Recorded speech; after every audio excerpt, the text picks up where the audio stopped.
we were known for just being unique and bringing the, new things to the table. Like whenever we'd perform, it would seem like people haven't seen it before, at least from the applause that we got. There was an old clip, and I don't know who it was that showed me. It was Jedi.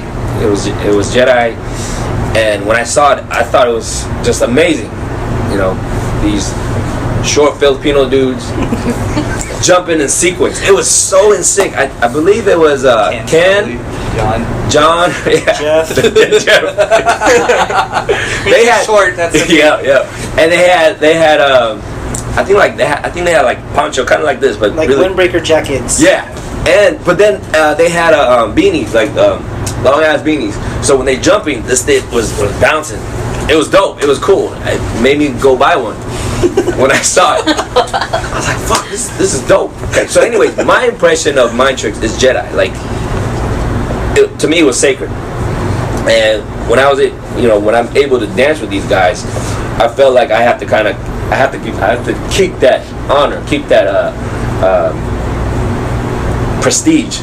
Okay, if you guys don't know, Mindtricks won the first Pinnacle, and this is before I got on, so I saw that too. Yeah. If you guys don't know what Pinnacle is, it's kind of like the Asian version of Star Search in the Bay Area. Okay.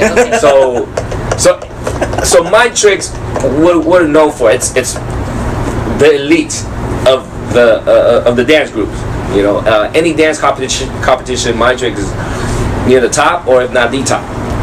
So again, for me to be in that group, I felt like it was an honor, and I better not fuck it up, because they've been winning, and if you got this new guy in here and they don't win, then new guys fall.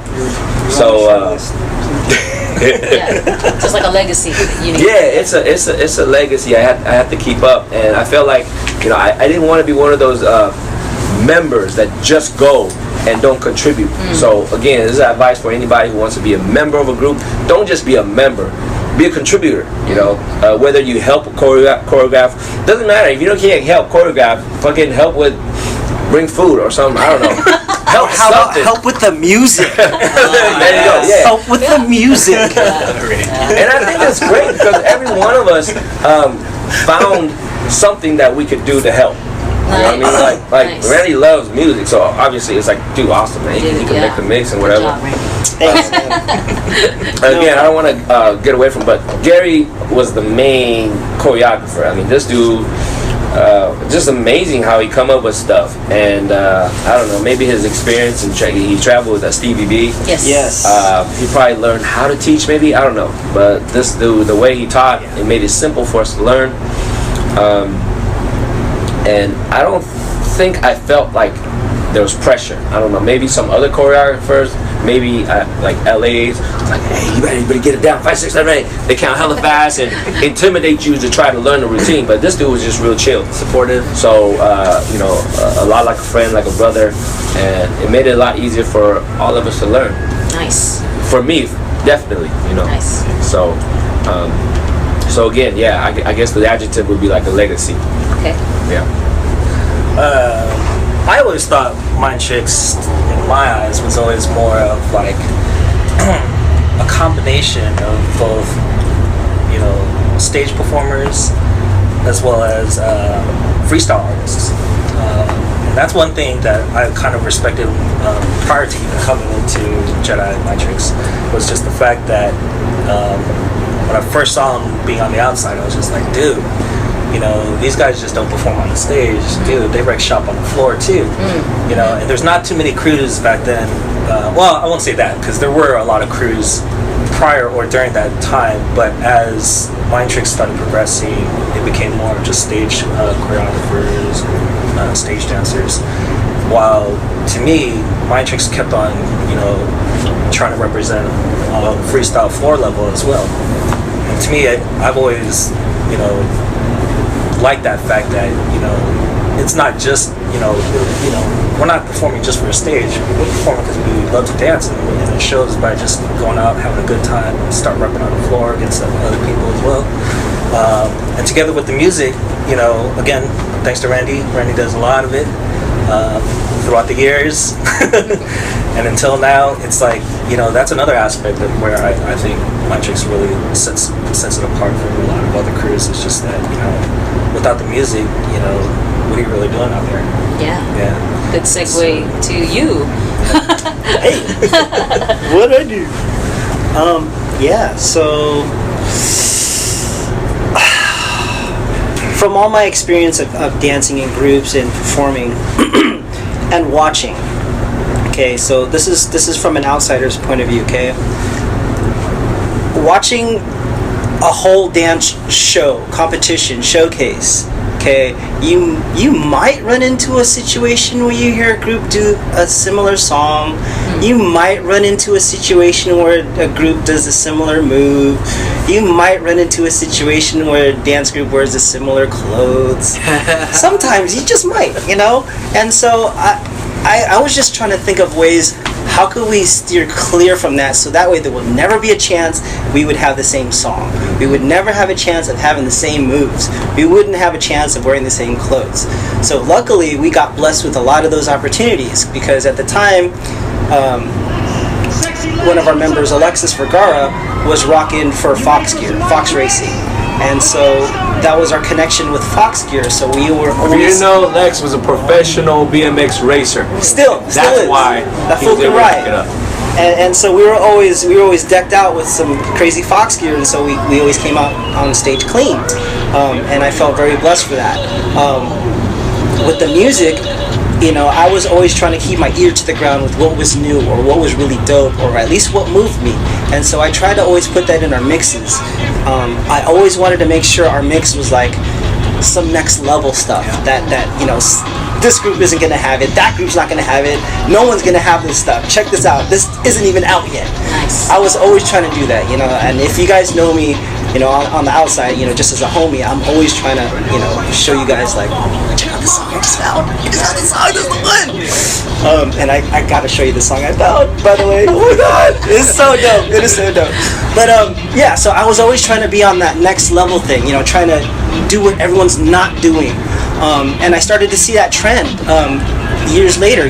Other groups were trying to be different and not do the same music, not to do the same moves, and it's dope. I really like that it's opening people's minds, because at the time you don't always have to dance to Missy Elliott.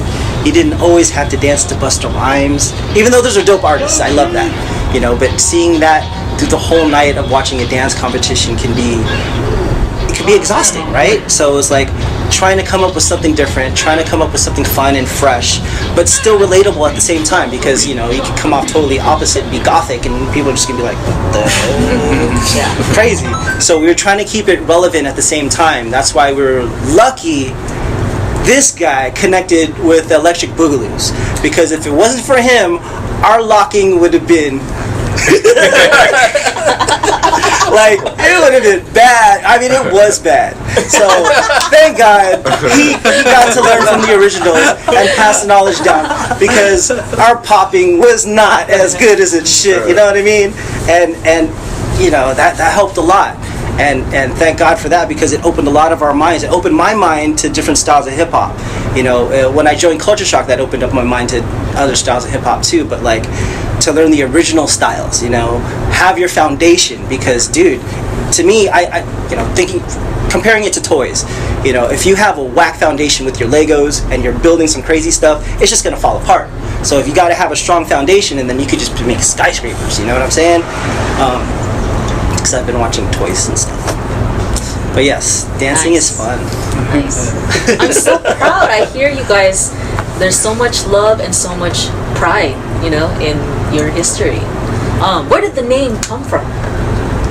Star Wars. Man, Yeah. So, I think because it started off as Jedi Clan, and the saying. We need the original story shit. You're gonna have to save this question Okay. again Right. for the OGs. I will. Okay, I will. okay. Okay. Let's save it. I want to save it That's fine. because That's we need fine. to have her back. That's fine. That's I hope you guys agree, because I want you guys to meet the rest of the. Yeah, we'll meet everybody else, and we'll get the secret story.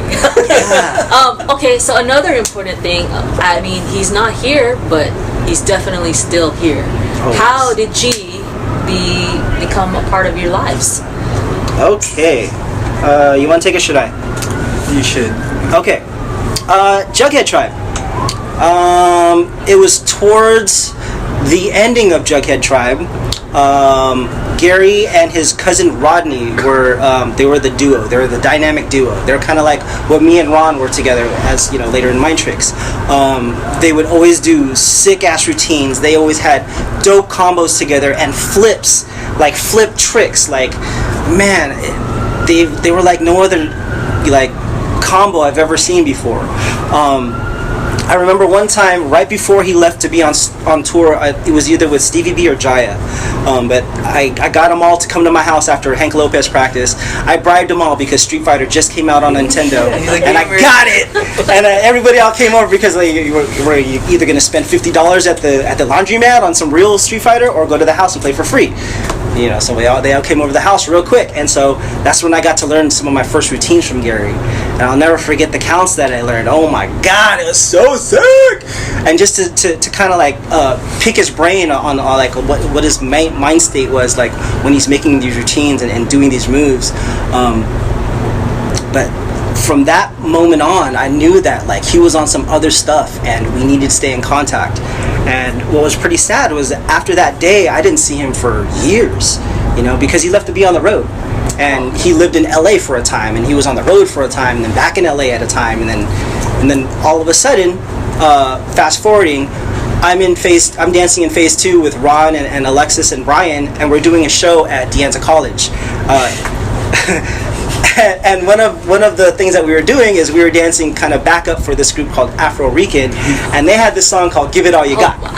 Give it all you got. Give it all you got. Get up on it. Well, anyway, we were dancing with them, and after our show was done, there was another show coming on, and I recognized the name.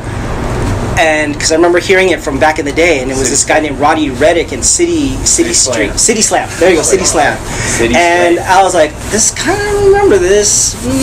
I don't know. Let's take a look. And so we kind of walked to the side of the stage, and I was like, what were they wearing?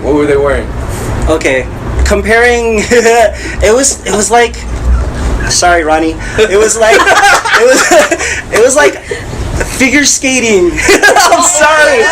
Not to talk down on it, because you're supposed to try to dress nice, wear slacks and a shiny shirt, and it was shiny. But let's put some context on this. What year was this?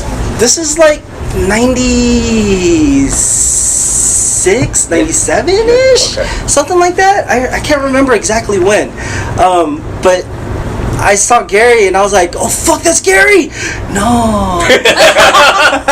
Oh. So he was wearing the figure skater stuff. Yeah, and I'm not trying to knock on the choreography, but it just wasn't our type of height. You know what I'm saying? And at the time, we're kind of like setting our styles because we didn't really know much other else. So I was just like, And then I see Gary after the show. I'm like, bro, how have you been? What are you doing? Like, why? And he goes, yeah, man, I know. I just been trying to, get back in the band, try to keep doing my thing, keep dancing. And I was like, that's dope. So you're getting paid for this stuff. That's dope. Sick. So when are you going to come to practice? He goes, oh, yeah, well, let me know. Let me know when. So after that, it was a wrap. We all got to catch up and collaborate and start to work together again. It was organic. It was like it was meant to be. The path was kind of set, and we all learned from each other. He had a lot of experience before us because he was on the road, so he shared a lot of knowledge to help us along the way. Gary, throughout the summer months, he would travel throughout United States, maybe parts of Canada. All the fair circuit. The fair circuit. Statewide. So he would go to the fairs. If you've never been to county fairs, you see people walk around, but there's people that dress in characters, like Disneyland. So he would be one of the person that's dressing characters, and he would go around. So he's really good, obviously he's really good with his body, but he's using his body, and you can't talk. That's one of the things, you can't talk. I think all of us did it at least once or twice, and Randy did a lot more. So we were able to experience what it was like. But from that, he knew that he wasn't just going to do that. He wanted to do more dance. He wanted to bring dance to all the county fairs. So Monster Shop Bumpin' was, I would say, his creation, along with Randy, a lot of people collaborating with it. So I think he had a grander vision to really bring things, forward, because this is what he does. This is, his body's just made for performing and dancing. His mind, his creativity was made for to do that. But then, on the same token, he was very chilled. Like his personality wise, he's very, very likable. He has this magnetic personality, this charming personality. He's freaking cool. Just cool. Maybe it's the weed. I don't know what it is. But whatever it is, It was that's organic him. from that. But Ron, did you guys have like a vision for Mindtricks? Were you trying to be America's best dance crew, or what were you doing? I mean, like, in the beginning, I don't think that vision was to be like, the best, of the best. I think, in the beginning stages, we were just all getting together, just performing, and just trying to get a, innovation from the crowd, But I don't think it was ever like the mindset to be like, the best of the best. It wasn't until like, later on, at least for me at least, when I started realizing that we were getting like, some sort of recognition, like, oh shit, we're kind of, onto something here. People are calling us, asking us to perform, and I started to learn, okay, there's a reason why. It's because, they're putting our name on the flyers probably to get people to, show up. And then as we just perform, more applause, and then, you read it up on the internet, you hear people talking. So I think at that stage, okay, well, shit, if people are going to want to watch us to, get entertained, then we need to step up, our game, So after a certain part, then it started to become, okay, let's kind of shore up, how we perform, the routines, not that the music needed to refine, but we put a lot more effort into, the stuff that we put together. But I think to answer your question, in the beginning, I don't think for me at least, it wasn't to be like the best ever. It was just to get a good, reaction from the crowd, and to get the ladies. Yeah. To get girls. Did you hear that? It's to get girls. Back then, all right? Yeah. Okay. That's another story. That's for episode 4. Yeah. Too hot for TV edition. Oh, speaking of that, you did have some rivalry, right? Nice shit. Rivalry. Yes. Yeah. We did. Yeah. Shut up. It's okay, it's you guys, everyone's friends now, but Right. when you were younger, you get compared to other groups, right? Right. Like Are that, you? Yeah. like the reactors? The reactors.